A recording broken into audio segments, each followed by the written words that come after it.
자, 지금부터 state라는 개념에 대해서 살펴보겠습니다.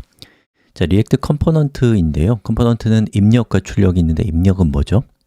자, 풀업입니다. 자, 풀업을 통해서 입력된 데이터를 우리가 만든 컴포넌트 함수가 처리해서 리턴 값을 만들면 바로 그 리턴 값이 새로운 UI가 되죠. 자, 풀업과 함께 컴포넌트 함수를 다시 실행해서 새로운 리턴 값을 만들어주는 또 하나의 데이터가 있는데 이번 시간의 주인공인 state입니다. 자, 풀업과 state 모두 이 값이 변경되면 새로운 리턴 값을 만들어서 UI를 바꿉니다. 자, 그런데 풀업과 state의 차이점은 풀업은 컴포넌트를 사용하는 외부자를 위한 데이터고 state는 컴포넌트를 만드는 내부자를 위한 데이터라는 차이점이 있습니다. 자, 지금부터 state 사용법을 알아봅시다. 자, 이 수업이 끝나고 나면 우리 애플리케이션은 어떤 기능을 갖게 될 것인지를 미리 좀 볼까요? 자, 여기 있는 본문을 클릭하면 그 글에 해당되는 상세 보기가 나옵니다. 자, 그리고 로고를 클릭하면 보시는 것처럼 웰컴 페이지가 나오는 애플리케이션으로 만들어 보자고요. 자, 이 작업을 하기 위해서 저는 모드라고 하는 지역 변수를 하나 만들겠습니다. const니까 상수라고 해야겠네요. 자, 웰컴이라고 이렇게 지정을 했어요. 자, 그리고 이 모드의 값이 무엇이냐에 따라서 여기 있는 본문이 달라지게 하고 싶은 거예요. 자, 그래서 전 여기에서 만약에 모드의 값이 welcome이라고 한다면 어떻게 되고, 자, 모드의 값이 read라고 하면 어떻게 된다 라고 하는 조건문을 작성했습니다. 자, 그리고 content라고 하는 변수를 하나 만들었고요. 만약에 모드가 welcome이면 content는 어떻게 되냐? 여기 있는 이 article 태그가 된다. welcome 페이지죠. 자, 그리고 read인 경우에는 이 content가 어떻게 된다? read가 나오게 한다. 자, 그리고 이 content 변수를 어떻게 해요? 여기에 출력되게 처리하는 거죠. 이렇게요. 자, 그리고 저장을 했습니다.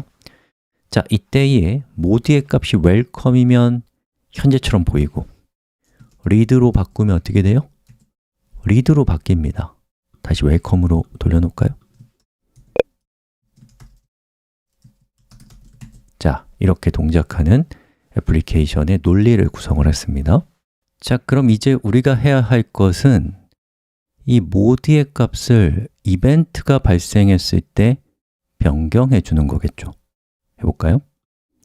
자, 여기에서 모드는 welcome으로 바꿔요. 자, 그리고 여기에서의 모드는 read로 바꿉니다. 자, 저장을 했습니다. 자, 그럼 현재 모드는 welcome 상태죠. 자, 이 상태에서 HTML을 클릭하면 모드의 값이 read로 바뀌겠죠. 자, 그러면 이 UI가 바뀌는지 한번 볼까요?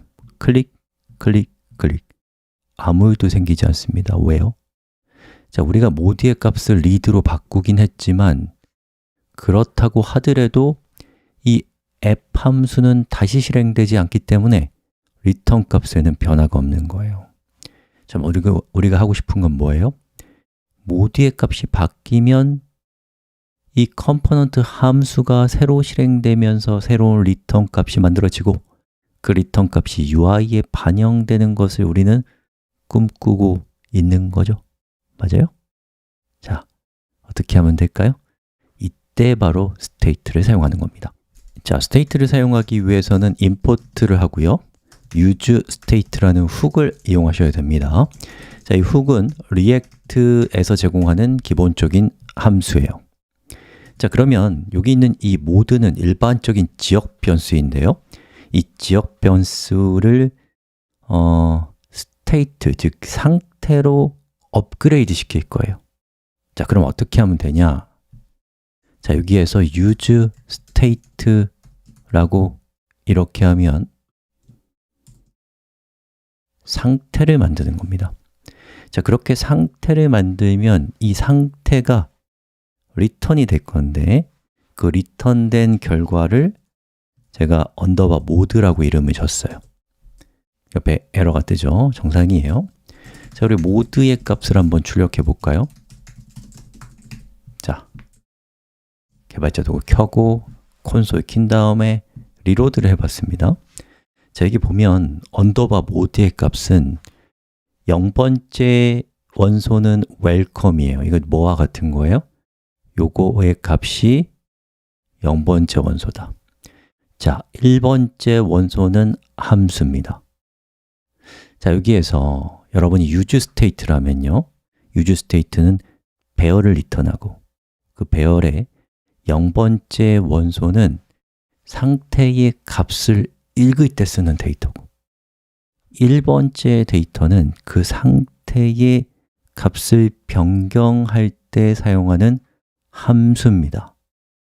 자, 그럼 어떻게 하면 되냐? 여러분이 const 모드는 언더바 모드의 0이라고 하면 이 모드의 값을 통해서 상태의 값을 읽을 수 있다. 그리고 const set state set mode 언더바 모드 1이라고 하면 이 1번째 원소인 set 모드를 통해서 모드의 값을 바꿀 수 있다라는 규칙이 있는 거예요. 자, 다시 한번 정리합시다. 자, use state의 인자는 그 state의 초기 값이에요. 그리고 state의 값은 이 0번째 인덱스의 값으로 읽습니다. state를 바꿀 때는 1번째 인덱스의 값으로 함수로 바꿉니다. 자, 요거 코드가 좀 복잡하니까 저걸 단순하게 하면 보통 이렇게 합니다. 자, mode set mode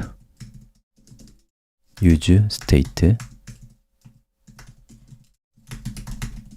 welcome. 자, 이렇게 한 줄로 쓰면 이게 이 위에 있는 세 줄과 똑같은 코드예요. 같은 문법입니다.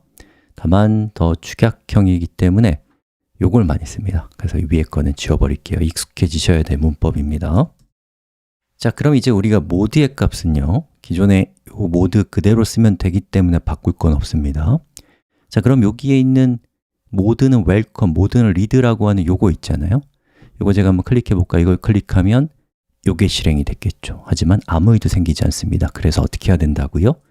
값을 바꿀 때는요, set mode를 쓰면 되는 것입니다. 자, 여기도 마찬가지.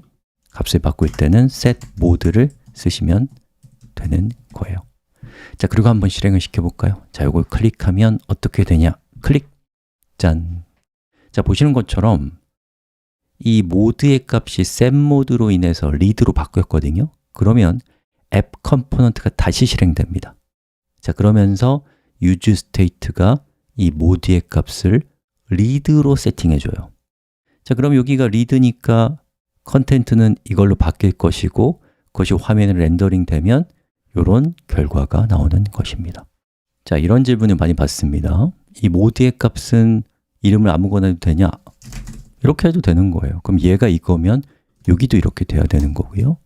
여기 있는 set 모드도 아무거나 입력해도 상관없어요. 하지만 얘가 이렇다면 여기도 이렇게 바뀌면 되는 겁니다. 근데 이렇게 할 사람은 없겠죠.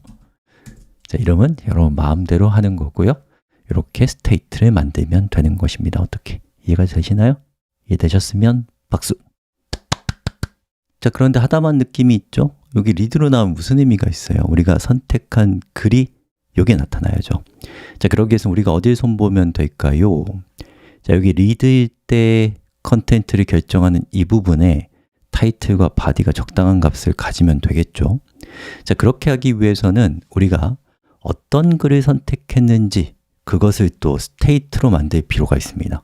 자, 그래서 저는 여기에다가 const id, set id, use state 현재 값이 선택되지 않았으니까 null로 해서 초기 값이 없다라고 지정을 했습니다.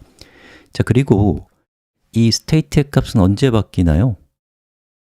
내부를 클릭했을 때 바뀌기 때문에 여기에서 set id 값을 세팅하는데요. 자, 여기 id 값이 이렇게 됐으면 좀 헷갈리시는 분들이 계셔서 언더바 id로 바꿔서 이 값을 set id 값으로 바꿨습니다. 자, 그럼 어떻게 돼요? 여기 있는 이 컴포넌트, 내부 컴포넌트의 글을 클릭할 때 id 값이 바뀌면 컴포넌트가 새로 실행되면서 새로운 id 값이 지정된다. 그러면 그 id 값을 우리가 뭘 하면 될까요? 자, 여기에서 토픽스에 있는 값 중에 우리가 선택한 id와 일치하는 원소를 찾아서 그것을 타이틀과 body의 값으로 세팅해 주면 되겠죠. 자, 이때에 저는 반복문을 이용해서 id state와 일치하는 토픽스의 원소를 찾겠습니다. for let i는 0, i는 토픽스의 length만큼 순회한다. 그리고 i를 1씩 더한다. 자, 이렇게 하면 토픽스의 원소의 숫자만큼 반복되겠죠. 자, 거기에서 만약에 토픽스 i의 id와 누가 일치해요? id state가 일치하면 어떤 작업을 하면 될까요? 타이틀과 body의 값을 세팅해 주면 되겠죠. 자, 저는 타이틀과 body의 값을 초기화를 시켜줬습니다. 자, 그리고 일치할 때 타이틀은 topics i의 타이틀로 하고요. body는 topics i의 body로 지정했습니다. 그리고 여기는 이 타이틀을 타이틀의 값으로 세팅하고요. 자, 여기 body를 body의 값으로 이렇게 세팅했습니다. 자, 그리고 있는 거 한번 클릭해 볼게요. 클릭. 아무 일도 일어나지 않아요? 왜 그럴까요? 자, 우리 디버깅 한번 해볼까요? 자, 여기에서 콘솔 로그 여기 있는 id 값을 여기다가 주고요. state id를 한번 찍어 보겠습니다. 자, 리로드 했고요. 자, 이거 한번 클릭해 볼게요. 클릭했더니 이 토픽스의 값은 1, 2, 3으로 바뀌었죠. 그리고 숫자예요. 근데 id state는 문자 2인 거예요. 왜요? 자, 좀 어려운 주제긴 한데 자, 우리 id 값이 만들어지는 방법을 좀 보죠. 이 id 값은 어디서 왔어요? set id로부터 옵니다. 자, set id는 어디서 사용돼요? 여기서 와요. 자, 여기 있는 이 언더바 id 값은 어디서 와요? 내부 안에 있습니다. 자, 내부의 내부로 들어가 보면 어떻게 되어 있어요? 자, 우리가 이벤트 타겟의 id를 통해서 id 값을 알아내는데 id는 여기에 들어있단 말이에요. 여러분이 입력한 이 값은 숫자였어요. 하지만 그것을 태그의 속성으로 넘기면 걔는 문자가 되는 거예요. 그래서 여러분이 문자가 된 데이터를 끌고 오면 여기에 들어오는 id는 문자열 id가 되는 겁니다. 이걸 숫자로 컨버팅 해주면 되겠죠. 자, 저는 자바스크립트에서 문자를 숫자로 컨버팅 해주는 number 함수를 사용했습니다. 자, 그리고 한번 클릭해 볼까요? 클릭했더니 어때요? id 값이 이제 숫자가 되죠. 자, 그리고 결과를 보면 자, 보시는 것처럼 우리가 선택한 글이 잘 출력되는 것을 볼 수 있습니다. 자, 이렇게 해서 컴포넌트 함수를 다시 실행시키는 두 가지 데이터인 prop, state에 대해서 살펴봤는데요. 이 state, 특히나 많이들 어려워하는 주제거든요.